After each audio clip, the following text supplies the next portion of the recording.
إن الحمد لله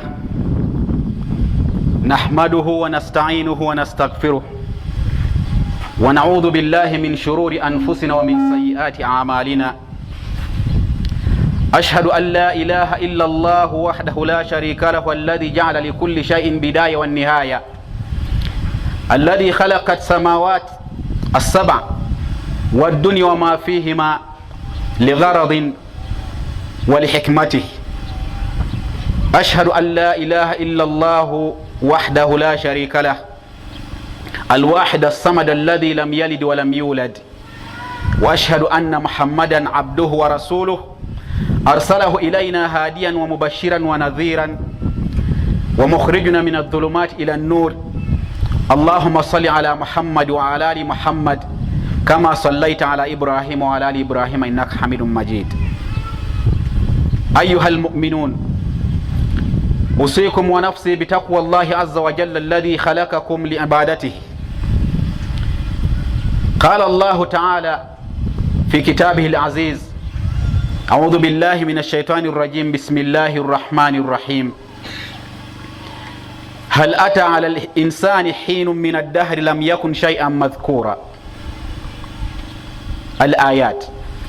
Abooluganda oluvannyuma olw'okutenda ku Allah tabaraka wa ta'ala yatukola n'atussa mu nsi muno ng'alina ekigendererwa era buli kintu n'akiteekako entandikwa ate era n'akiteekako n'enkomerero. Buli kyolaba kyonna nga kirina engeri gye kyatandikawo era kirina engeri gye kijja okuggwawo illahu okuggyako ye Allah tabaraka wa ta'ala. Ali bw'ati ali ku arushi ye waggulu newankubadde nga wonna wonna mu nsi alabawo. Wekitiibwa Allah yatuma Nabi Muhammad sallallahu alaihi wasallam amuyisizeeko obubaka okujja gye tuli tuluŋŋame tulabe ekkuba ettuufu Allah tabaraka wa ta'ala lyayagala tuyitemu okukola ebyo byayagala okuleka ebyo byeyagaana. Nsaba wekitiibwa Allah tabaraka wa ta'ala ayongere okusiima n'okusaasira ku nabbi waffe Muhammad sallallahu alaihi wasallam. Abooluganda, nkulembeza aya eyo eri mu suratu Dahar gyetandika naye era nga nange gyentandise nayo mu kwejjukanya kwa leero mu khutuba yaffe eno. Tusaba Allah akkirize tubitegeere nga Allah atugamba nti hal ata ala al-insan, waaliwo ekiseera era wabeerawo ekiseera paka kati ku muntu yenna. Muganda wange oba mwannyinaza mpuliriza, bw'oba toli muntu bino tebikwatako, bino by'abantu byetugenda okwejjukanya nabyo olwaleero. Naye bw'oba owulira nti oli muntu bikwatako, bw'oba owulira nti toli muntu biba tebikwatako, kubanga Allah agambye hal ata ala al-insani hinun min ad-dahr lam yakun shay'an madhkura. Waaliwo ekiseera era wabeerawo ekiseera ku muntu nga tali kintu ekyogerwako. Ekyo nno ekiseera kyaliwo era nakati kibeerawo. Waaliwo ekiseera Allah tabaraka wa ta'ala kyatunyumiza kyentandika nakyo paka lwe natuuka ku nsonga lwaki nsoose na ayati zino mu suratul Baqara nga aya Allah tabaraka wa ta'ala atunyumiza nga atugamba nti nno wa idh qala rabbuka, a'udhu billahi minash shaitani rrajim, wa idh qala rabbuka lil malaikati inni ja'ilun fil ardi khalifa. Ekiseera kiringa ensi eno njereere temuli kye bayita muntu. Ekiseera Allah ekyo kyatugamba ekyaliwo era nga nakati kibeerawo. Kati waliwo abantu naye waliwo era ekiseera bannaffe kati abatannabaawo nga tusobola boogerako. Kikiri Allah kyeraga nti waliwo ekiseera ku muntu nga tali kintu kyogerwako, ekintu ekitannabaawo tosobola kyogerako. Toyinza kusanga abaana bato wali ba myaka 3 2 for example n'ogamba nti mutabani woono nga tomanyi na bwalifaanana, omanyi kyo batalizaala. Naye Allah yategeeza mu aya zino zenkulembeza, Allah atunyumiza mu suratul Baqara nti wa idh qala rabbuka lil malaikati inni ja'ilun fil ardi khalifa. Waliwo ekiseera nga kigambo muntu tekyogerwako nga mu nsi tekiriiwo. Naye wajjukiro Allah anyumya nti waliwo ekiseera Allah yagambira bamalayika inni ja'ilun fil ardi khalifa, ngenda kuteeka omusigire mu nsi, nga ategeeza agenda kuteekamu ekitonde. Ekitonde ekyo yeggwe nze kye bayita omuntu. Qaalu, bamalayika ne bamugamba atajalu fiha man yufsidu fiha, ayi Allah ogenda kuteeka mu nsi ekitonde ekipya kyoyita omusigire nga ye muntu. Man yufsidu fiha, kibeere nga kyonoona mu nsi. Wayasfiku dimaa, kirwanaganenga wakati waabyo nga birwanagana biwa omusaayi. Wanahanu nusabbiha bihamdika, ate nga ffe tubadde tukutendereza. Wanukaddisu laka, ne tuggulumiza. qala Allah tabaraka wa taala nagamba bamalaika inni a'lamu ma la ta'lamun, nze mmanyi bye mutamanyi. Era Allah tabaraka wa taala yagenda mu maaso n'okukola Adamu alayhi salam, omuntu eyasooka ng'amukola mu ttaka, era n'akola mukyala we ng'ate amujja mu Adamu. Naye nga tannakola mukyala okumujja mu Adamu, bwe yamala okukola Adamu, Allah mu Qur'an ey'ekitiibwa tutegeeza nti wa'allama Adamu al asmaa kullaha, bwe yakola Adamu alina amanya g'ebintu ebyenjawulo bye yamuyigiriza. Thumma aradahum ala al malaika, oluvannyuma ate n'agamba bamalayika ng'ataddaawo ebintu ebyo Allah bye yakola, n'abagamba anbiuni bi asmaai haulai, mumbuulira amanya g'ebintu ebyo byenkoze, in kuntum sadiqin, bwe mbanga ddala mwali muli ku mazima nti siteeka ekitonde muntu mu nsi. Qaalu, bamalayika ne bamuddamu, kubanga ku lw'obuyinza bwa Allah teyabasobozesa kubimanya, ate n'asobozesa Adamu okukola ki? Qaalu la ilma lana, bamugamba ya Allah tetulina kye tumanyi, tetumanyi mannya ga bintu ebyo, illa ma allamtana, tumanyi ekyo ky'oba otuyigiriza, innaka anta al azizu, gwe w'ekitiibwa omumanyi. Wa allama Adama al asmaa kullaha, Allah tabaraka wa taala kyeyakola yayigiriza Adamu. Nsoose aya zino naye nga baganda bange bannyinaze zikwatagana na mulamwa gwe tugendako, sinnagutuukako. Wa allama Adama al asmaa kullaha, Allah tabaraka wa taala ekitonde kino muntu, malayika ze kyali kigamba nti ogenda kiteeka mu nsi birwanaganenga ng'era olwaliro bwe mbiraba, biwa omusaayi, ate nga ffe tubadde tukutendereza nga ansa erimu eringa egamba nti ya Allah singa otuyambye n'otabakola. Naye Allah n'abagamba manyi kyemutamanyi. Bwe yayigiriza Adamu amannya g'ebintu, allama Adama al asmaa kullaha thumma aradahum ala al malaika faqala anbiuni bi asmaai haulai in kuntum sadiqin. Bwe yayigiriza Adamu ate n'agamba bamalayika mumbulire nga tebamanyi, ne bagaa tetumanyi. Yagamba qala ya Adamu, Allah yagamba gwe Adamu, anbiuhum bi asmaihim, babuulira amanya g'ebintu bino. Adamu n'abyogera ku lw'obuyinza bwa Allah tabaraka wa taala yabimuyigiriza. Era oluvannyuma mu maaso ayati gye zigenda, malayika zeetonda. Allah tusonyiwe, mazima ffe tubadde tetumanyi.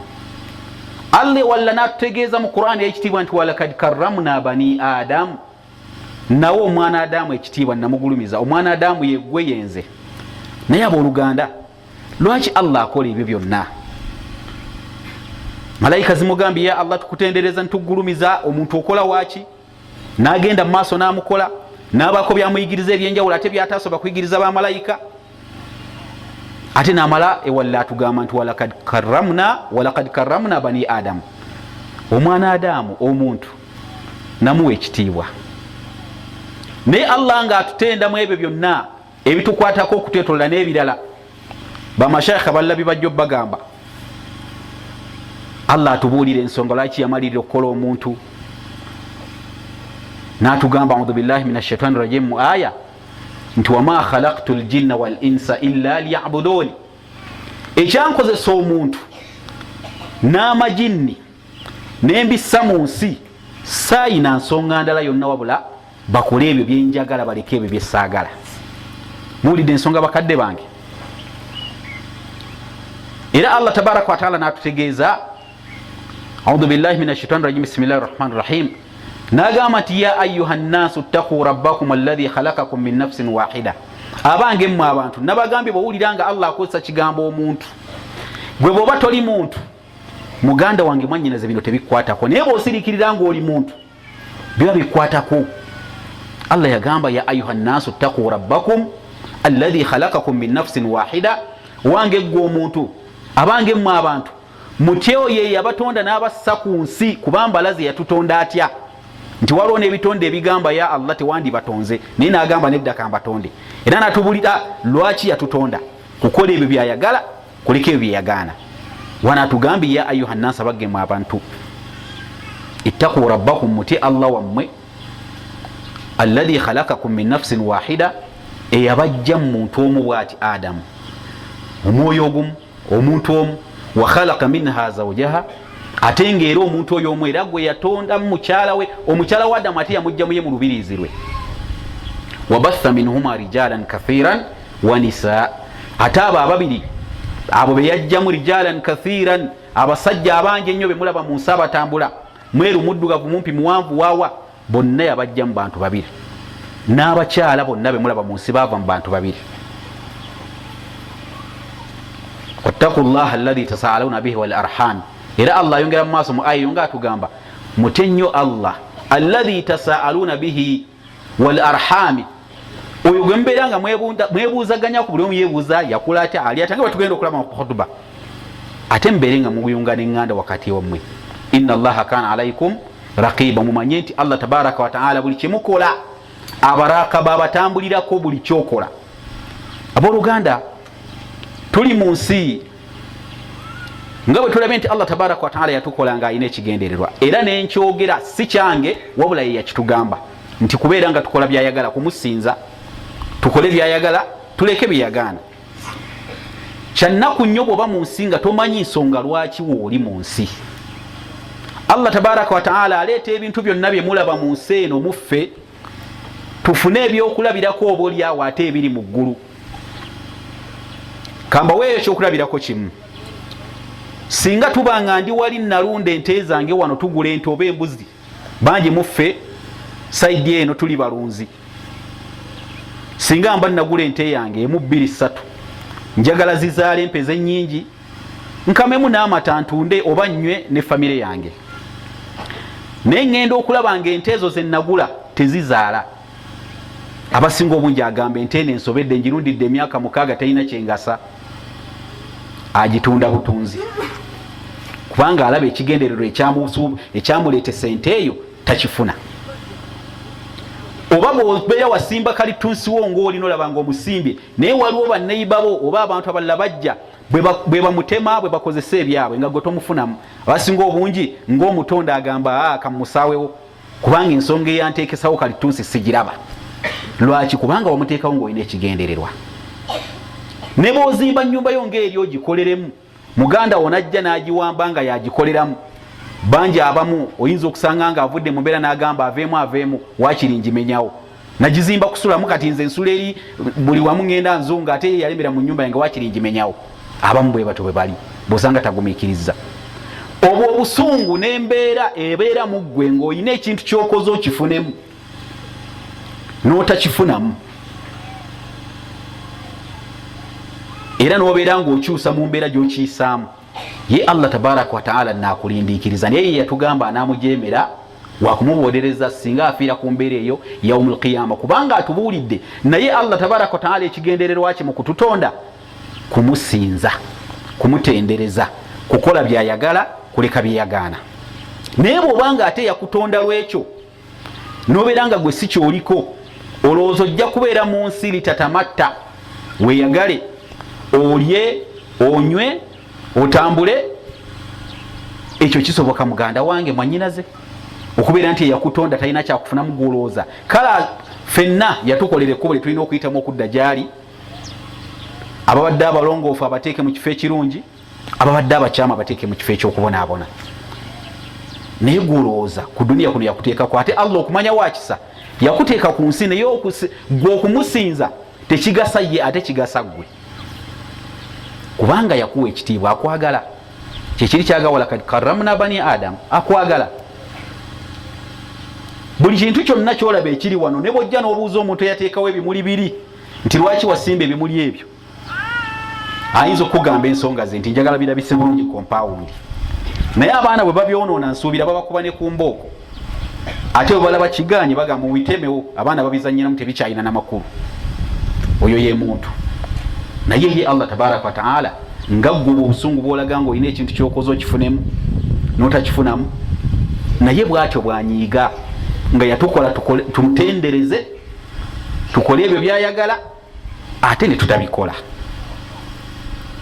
Ekyo ekigambo ekisooka olina okubeera nga wonna w'oba oli omanyi mu mbeera yonna gy'olimu nti Allah tabaraka wa taala alina ekigendererwa lwaki yakussa mu nsi nga naawe buli kyokola bw'olina ekigendererwa mukyo. Ne bw'ogula buguzi lugoye ne lutakutuuka naluguze lwambala kati ate terutu nfaaki kwata oluwa omuntu oba n'oluzaayo n'olumusuulira wampadde ebitantuuka kwata kubanga ekigendererwa kyo kyabadde kya lwambala ate terukutuuse tosobola kulwambala.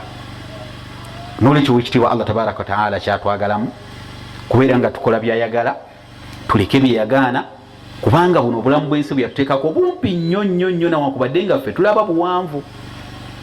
Ekyo kyekiri mu ffe. Omwana Adamu ekiseera kye alabanga ekiwanvu kuye kubanga tuli banafu. Allah yatonda ebitonde ng'ebimu biwangaala ebbanga lyebiwangaala. Ensiri abazigoberera obulungi batugamba ziwangaala ennaku 7, 1 week. Olweyo nkulu nkadde yeebuuzibwako mu bika by'ensiri, wamma bizibu ki byosanga mu nsi kati nga gwe akaddiye naye nga ya wiiki egi. Ffennaffe bwe tulabe emyaka 7-8 nga mingi inda Allahi subhanahu wa ta'ala ng'alaba temuli, luteme lwa liiso nga tumusisinkanye. Buli obulamu obw'enkomerero bwe buwanvu obutaggwaawo. Waliwo abalina endowooza nga babeera beebuuza ebibuuzo eby'enjawulo, embeera singa eba bweti naye ddala Allah gyali. Abamu batuuka n'okugaana ndowooza owulira nga wandyagadde, era abamu mutera n'okugamba naye singa Katonda yatweraga banne nga tukola bino na biri, bwe yandikweraze wandimazeeko.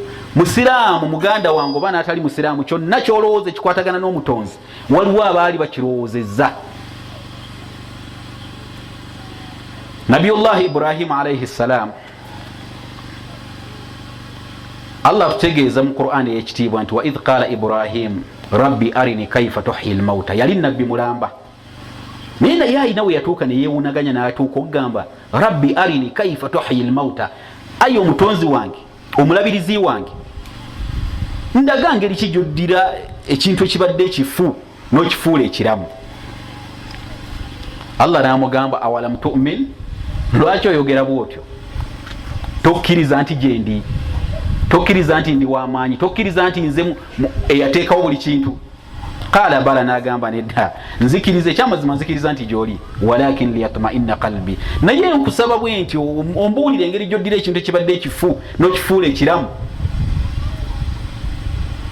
nsobole okwongera okutebenkera mu mutima gwange.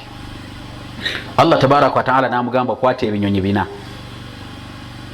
bisale bitemeetememu, obitwala obiteeke ku nsozi ez'enjawulo, oluvannyuma oyite ebinyonyi ebyo bijja kukomawo nga bibuuka nga biramu ku buyinza bwa Allah tabaraka, ku buyinza bwange. Era Nabi Ibrahim alayhi salamu yakikola n'amatira nti Allah tabaraka wa taala alina obuyinza. Naye olw'okuba mu bwongo bw'omuntu ffe tuli banafu, twetaaga kujjukiza buli budde. Olwaleero Allah tabaraka wa taala obwannabbi bwakoma ku Nabi Muhammad sallallahu alayhi wasallam.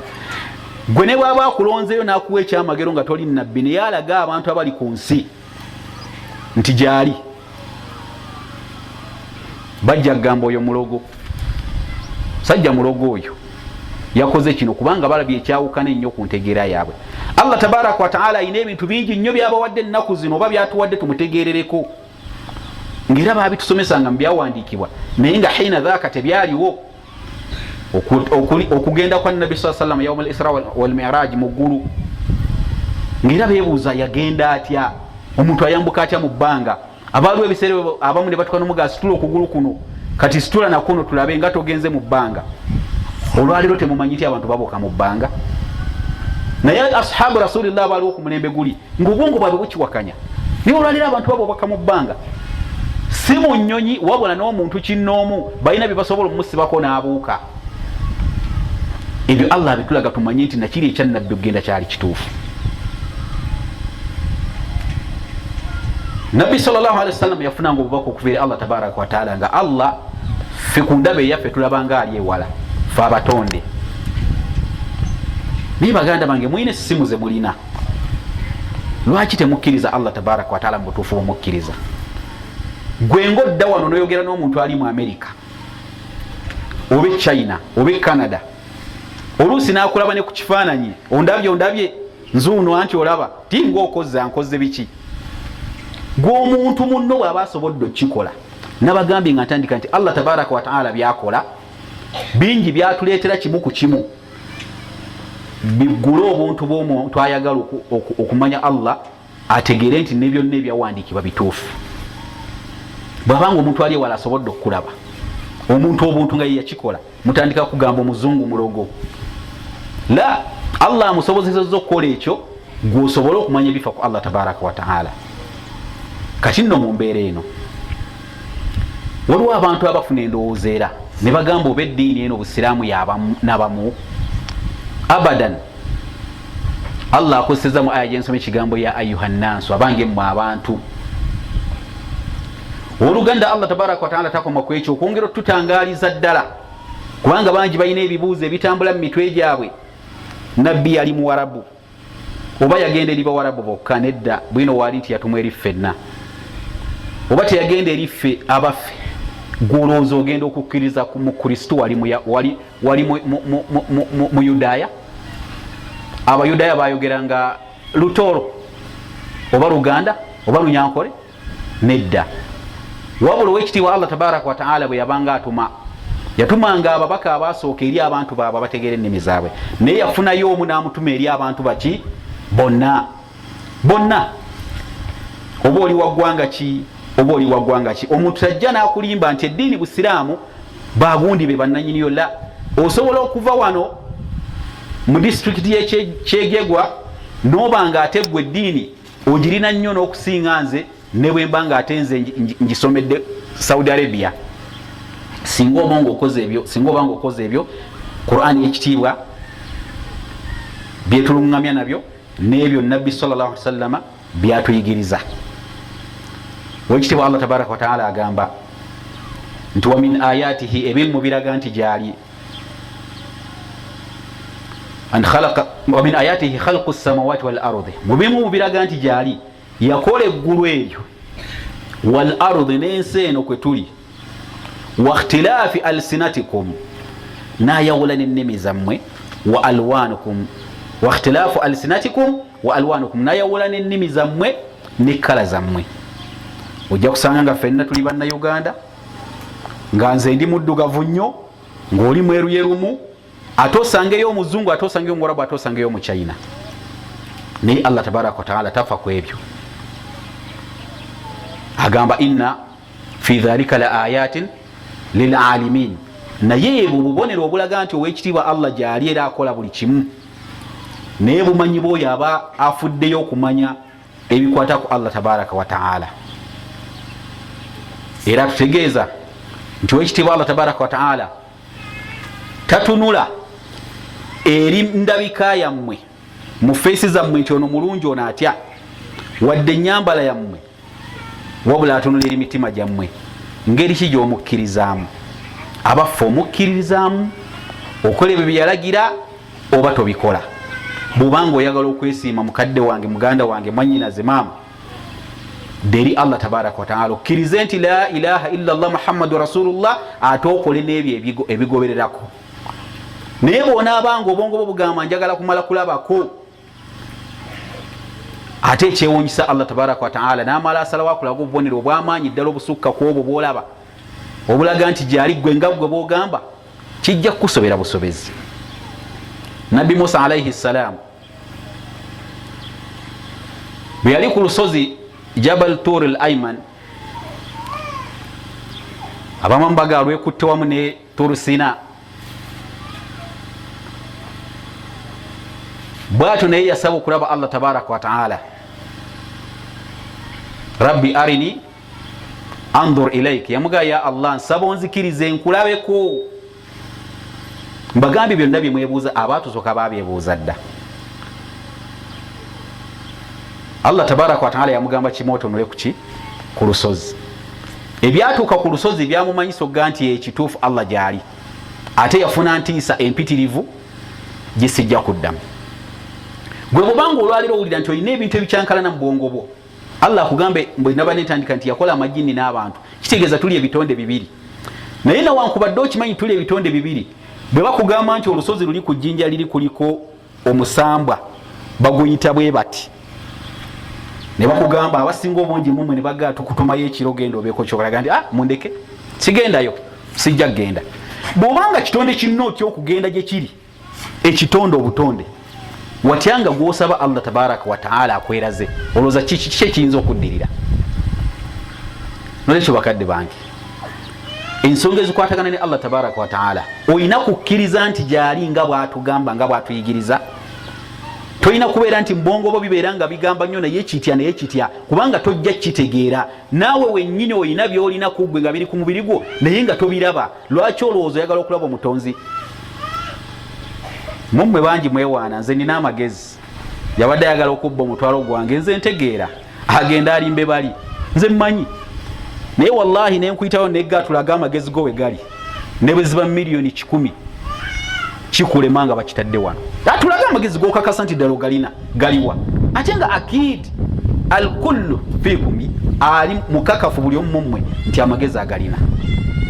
Naye galiwa, tosobola galaga muntu. Bw'obanga ekikuliko ku mubiri gwo gwe nga ggwe tosobola kukiraga munno nti amagezi gange gaagano bw'osala kutu wano oba ogatutte, tosobola kimulaga. Lwaki olowooza nti Allah tabaraka wa taala oyagala omulabe? Gwe manya bumanya nti gyali, era omanyi nti omwoyo ogulina mu ggwe. Naye omuntu ne bwe mumuggalira mu kasenga akendabirwamu bwe pa n'afiiramu, temuyinza ga nti aha omwoyo gugwo tugulabye. Naye ate nga mwenna 100% mukakasa nti buli muntu yenna alina omwoyo. Embeera eyeri mu ffe tulina kugoberera byawandiikibwa nga tusinzira ku njigiriza ya Allah tabaraka wa taala gyatuyigiriza mu Qur'ani y'ekitiibwa ne ku njigiriza ya Nabi Muhammad sallallahu alaihi wasallam, ne tukkiriza nti ddala mu butuufu Allah byatulagira gyebiri. Obusiraamu tebulina tribe yonna gye bwajjira nti eno la, wabula bwajja eri muntu. Nabagambye bw'oba oli muntu bino bikwatako. Oba oyogera lulimi ki kyekiri kinage nti Allah yatukola nga tuli ikhtilaafu alsina, nga tuli nnimi za njawulo. Ono ayogera Luganda, ono Luzungu, ono Lunyoro, ono Lutoolo, ono ki. Naye yagamba tafa ku nnimi zammwe, tafa ku ndabika yammwe, tafa ku ki. Era tugamba inna khalaqnakum min dhakarin wa untha waja'alnakum shu'uban wa qabailan lita'arafu. Nabakola ne mbasaamu abakazi min dhakarin wa untha, ne mbakola abasajja n'abakazi. Waja'alnakum shu'uban wa qabaila, ne mbasaamu amawanga. Amawanga sitegeeza tribes.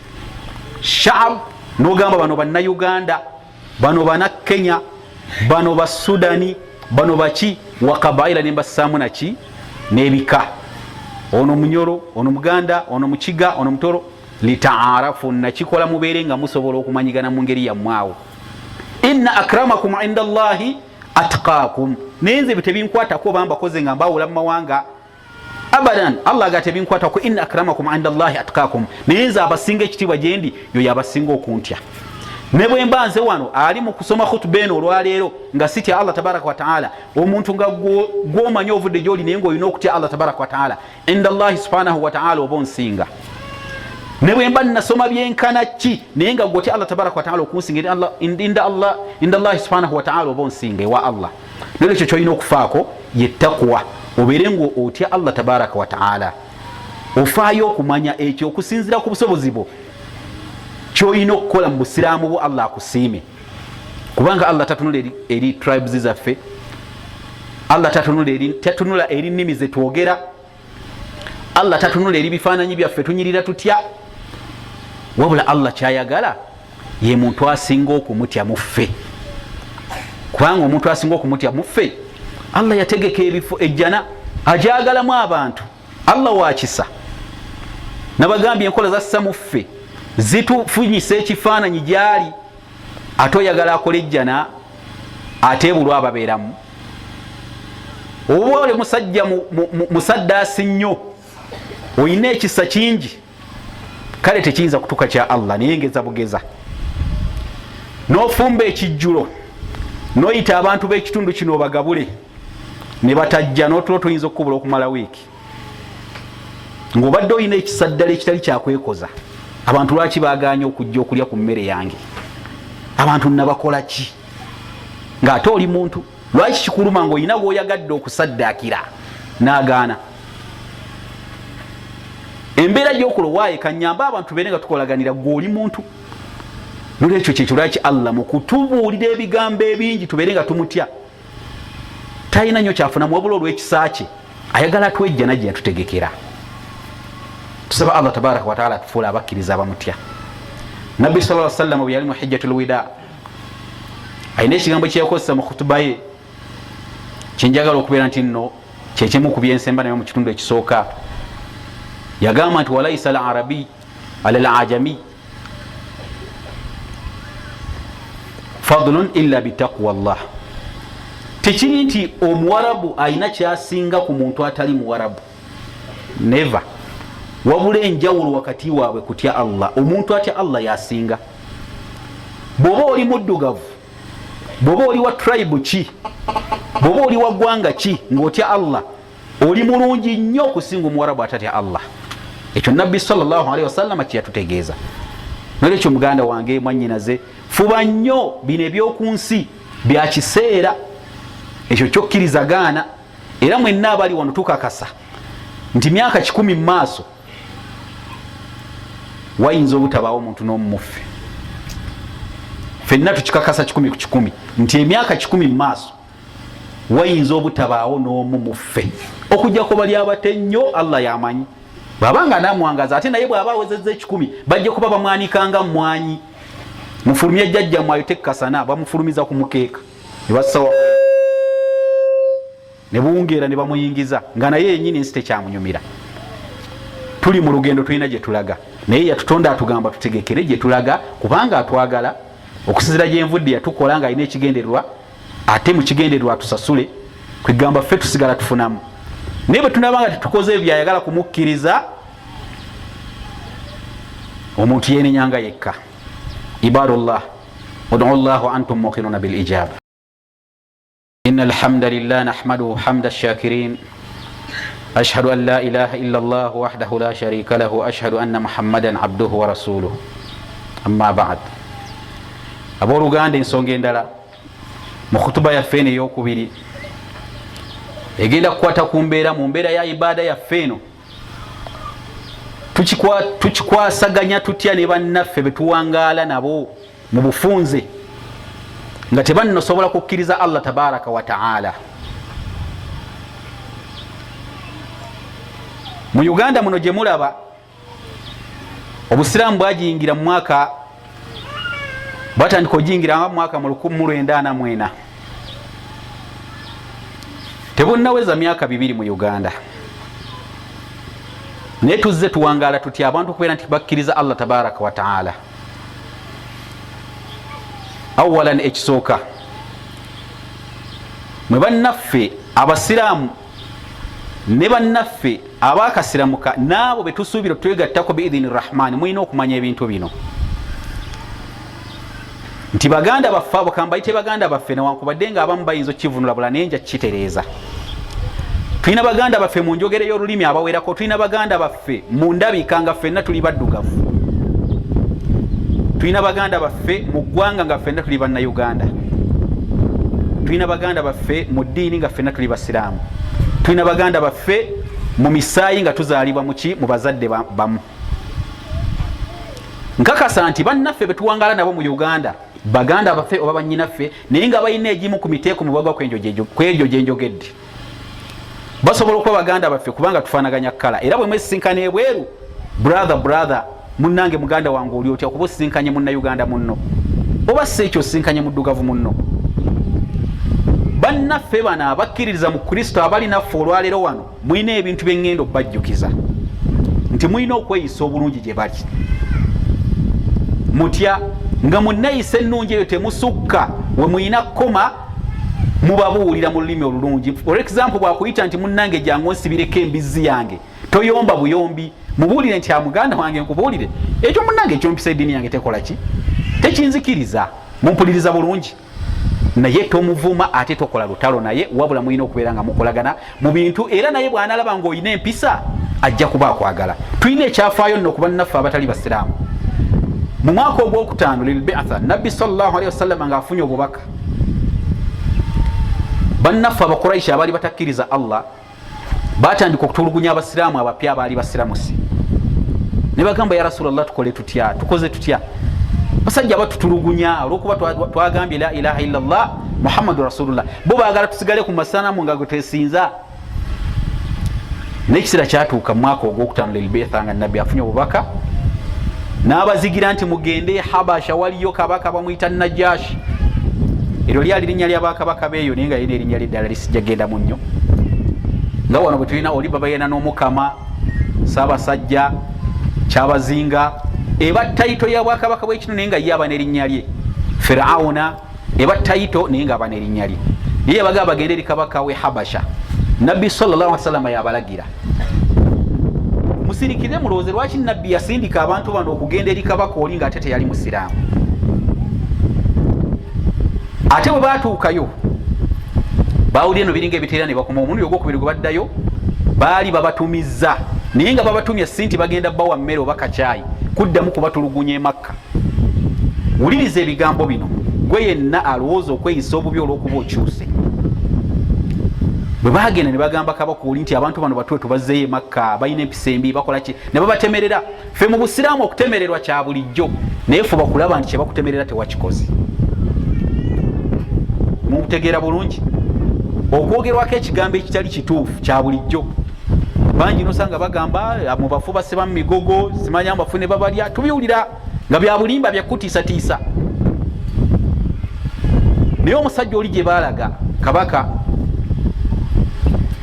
bwe bajja ne bawaayiriza abasiraamu abaali basengukiddeyo nabbi gye balagira okuddukira teyapapa baga nti mudde Makka oba bawakuba bawakube nedda mulabe abantu abo okumanya balungi mu bintu bingi byengenda obbalaga kabaka oli yaganya musooke mulindeko n'abayita n'agaa kiki ekyabajja ewammwe ne bamuwulira nti ffe ekyatujja ewaffe tubadde twesinza amasanamu nga twenda nga tubba nga tukola ki tukubazaala naye twafuna nabbi waffe Allah gwe yatutumira n'atubuulira nti ebintu ebyo bibi tolyazaamanya totta tokola ki bwe twabivaako ne batandika otutulugunya ne tusalawo nabbi waffe n'atugamba tuddukire eno kubanga gwe kabaka omwenkanya mubadde mukimanyi nti okutaasibwa kw'abasiraamu okwasookera ddala ku mulembe gwa nabbi sallallahu alaihi wasallam eyabataasa okukalakatwa emiggo n'okubwanyabanyiza bwe yali musajja nga si musiraamu bwe kikyo kiyigamu n'agamba abwiba bye bimutuule wano mutuule tewali buzibu mutuule bwe baba babonyabonya olwekyo kyokka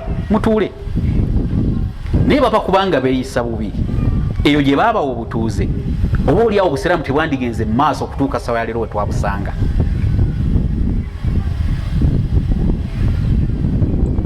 waliwo ebintu ebyewuunyisa osobola okwagala okufa wano okugenda mu nsi emu ey'abasiraamu bannaffe ofuneyo obutuuze okugeza ne bagaa nti aa tetujja bbukuwa nga ate oli musiraamu ate n'ogenda mu nsi eza Europe emanyikiddwa nti yo aa ate ne bagaa atuula awo ate neswala ng'ogisaala n'okusiiba ng'osiiba nolwekyo kyembakuutira bonna abakyatwegattako nti bw'oba osiramuse sigala nga baganda baffe bannyinaffe mu kkala mu ggwanga weeyisa nabo bulungi tukolenga ensonga y'okwennyonnyolako ng'ekyo bwe kyali bano bwe baabawaayiriza nti abantu gye muvudde muli bazzi ba misango bennyonnyolako naye gwe oba nakusana ne bagaa nti ng'osiramusi si mmwe batujju ddamu okyogere nkukube obwo si busiraamu olw'okuba olaba oyinamu ku maanyi ddamu okyogere noja okundeeba bwe bagamba simanyi n'olwekyo kyolina okukola kumunnyonnyola nti si bwe kiri ekituufu kiri nti tukkiriza Allah tabaraka wa taala tatukkiriza kino nakiri naye mu bintu ebirala ebisigadde ne musigala nga mukolagana mumpuliriza baganda bange bw'onaabanga oyina empisa ennungi ojja kutuuka ekiseera nga nawe bw'okyalewo agamba musooke mukwata akasolo ako empunu mugikweka eri kubanga nina mukwano gwange omusiraamu ajja tagirabako naye bw'onaabanga weeyisa bubi tojja kufuna bibala ebyo bikusuubirwamu mu bujjuvu bwabyo kubanga ojja kuba teweeyisizza bulungi mbagambye nti obusiraamu bwayingira wano myaka tegiwera 100 naye abasiraamu bwe bali bangi lwaki abaatusooka beeyisa bulungi naffe mbasaba tweyise bulungi kubanga ne Allah tabaraka wa taala atwagaliza kweyisa bulungi ku musiraamu n'atali naye nga tobuuka lusalosalo mumpuliriza abaganda bange kyekyo kyokka ntobuuka lusalosalo naye ebisigadde olina okubanga mweyisa bulungi era naye ajja kumanya nti ono musiraamu wange kino takyagala nakino takyagala kuba eddiini ye yekimugaana waliwo munnaffe omunnayiba wange kyenyinza okusembayo nakyo yaŋŋamba naye seeka nga muli bazibu konza ate munnange lwaki muyinza mutya okubeera nga temutukkiriza ffe abatali basiraamu wasaba siraamu musosola toyomba nga bakikugambye wabula buuza omunyonyodde otya bwe kyajja. Nange ekyo namuddamu oba oli awo nakyeyambisa namugamba munnange sikiri kukusosola wabula tuli ku mateeka gatuweebwa Allah tabaraka wa taala. Nange nimu ekyokulabirako kimu nga ate ddala kyali kituufu nti bwe nali nsoma olunaku lumu nagenda ku church nga father asembeza abantu nenzira mu layini nsembere ndye ku hosti ya kiki nange mpulira bagamba ewooma. Omukyalo omu naŋŋamba gwe mwana gwe nkumanyi oli musiraamu vaayo. Era mu butuufu navayo kubanga era father yandintegedde naye nga sayina kigendera kyonna ng'abaana abato nali njagala kulyako naye nasigala ŋŋamba wo kyabadde kuwa kitiibwa enzikiriza y'abalala bwe babanga kye bakkiririzaamu. Naawe mubuulire nti ate tuli basosoze wabula tugoberera ddiini yaffe tekitukkiriza kyekyo kyokka. Naye mu birala byetukkiriza okukolagana nammwe tugende ekibira kya kalitunsi tukisaawe ffenna enku tuziteme tuzitunde ffenna naye tonziba ate na naawe tomubba. Era tanuulu tugyokye ffenna tugitunde akakadde oba emitwalo 5 25 gatwale nange ngatwale naye tonziba ate naawe tomubba. Ebirala bino ebya bulijjo mukolagane ng'era bw'omubulira obulungi bw'eddiini yo naye tekitegeeza nti bw'osiramuka oggula olutalo kwatali musiraamu neeva kubanga abo mwe twava. Ekyo Allah tabaraka wa taala bwe yakyagala. Mu Uganda muno gwe buuza anayina jjajjawe nga yali musiraamu mwaka gwa 1900 lwereere bonna kimanyo kyetooloola ojja kufuna embeera eyeeyisa obulungi kubanga n'essawa yaleero abantu abo bwe twabadde tusomako ekiro twababuulidde ti si babi gye tuli mubo mulimu abakyamu namuffe mulimu abakyamu. Ekyo nno kiba mu buntu tekiba ku ddiini tekiba ku tribe tekiba ku mbeera yonna kiba ku muntu ng'omuntu. Nolwekyo tube balungi tweyise bulungi mu mbeera ezitabuuka komo kunyiza Allah waffe tusobole okubeera nti nno oba oliawo batulabirako nga ddala tuli bantu balungi ne bongera otwegattako ffenna nitusinkanire Allah tabaraka wa taala ng'asiimye gye tuli ne tufuna ejjana era nituba basanyufu. A'udhu billahi minash shaitani rrajim. Inna Allaha wa malaikatahu yusalluna ala nabi ya ayuha alladhina amanu sallu alayhi wa sallimu taslima. Allahumma salli ala Muhammad wa ala ali Muhammad kama sallaita ala Ibrahim wa ala ali Ibrahim innaka Hamidum Majid. Wa barik ala Muhammad wa ala ali Muhammad kama barakta ala Ibrahim wa ala ali Ibrahim innaka Hamidum Majid. Warḍa Allahumma 'anil khulafa'ir rashidin Abi Bakr wa Umar wa Uthman wa Ali wa an sa'ir at-tabi'in ajma'in. Allahumma a'izz al-islam wal muslimin wa adhill ash-shirka wal mushrikin wa dammir a'da'aka a'da' ad-din. Allahumma ahdi ahla hadhihi al-qarya اللهم اهد أهل هذه القرية اللهم اهدهم جميعا اللهم اهدهم جميع القرى التي تجاورها اللهم اهدنا الصراط المستقيم اللهم اهدهم واهد أهليهم واهد أولادهم واهد زوجاتهم واهد نسائهم اللهم اهدهم واشفهم من الأمراض ما يعرفون وما لا يعرفون اللهم اهدنا الصراط المستقيم اللهم تقبل منا إنك أنت السميع العليم وتب علينا يا مولانا إنك أنت التواب الرحيم. ربنا آتنا في الدنيا حسنة وفي الآخرة حسنة وقنا عذاب النار. إن الله يأمر بالعدل والإحسان وإيتاء ذي القربى وينهى عن الفحشاء والمنكر والبغي يعظكم لعلكم تذكرون. اذكروا الله كثيرا يذكركم واشكروه على النعم يزدكم ولذكر الله أكبر والله يعلم ما تصنعون.